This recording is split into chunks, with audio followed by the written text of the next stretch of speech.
എല്ലാം പഠിച്ചു അച്ഛാ, ചോദിച്ചോ. രണ്ടാം ലോക മഹായുദ്ധത്തിന്റെ അനന്തര ഫലങ്ങൾ. അച്ഛാ ആ ചോദ്യം വരില്ലാന്ന് ടീച്ചർ പറഞ്ഞിട്ടുണ്ട്, വേറെ ചോദിക്ക്. തെക്ക് പടിഞ്ഞാറൻ മൺസൂണെ പറ്റി വിശദീകരിക്കുക. തെക്ക് പടിഞ്ഞാറൻ മൺസൂൺ തെക്ക് പടിഞ്ഞാറ് നിന്ന് വരുന്നു.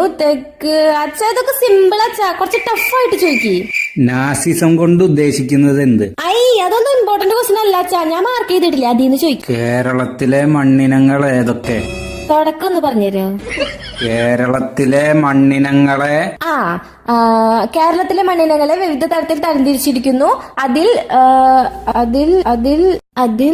തീരദേശ മണ്ണ്. തീരദേശ മണ്ണ് എക്കൽ എന്താ? എക്കൽ മണ്ണ്. എക്കൽ മണ്ണ് തീരദേശ മണ്ണ്, എക്കൽ മണ്ണ്. പിന്നെ നല്ലൊരു പേരുണ്ടായിരുന്നല്ലോ അച്ഛാ, ലാറ്ററൈറ്റ് മണ്ണ്. ലാറ്ററൈറ്റ് മണ്ണ്. പിന്നെ ഇപ്പൊ തന്നെ പഠിച്ചോളാം, ഇപ്പൊ കിട്ടും. ചുവന്ന മണ്ണ്.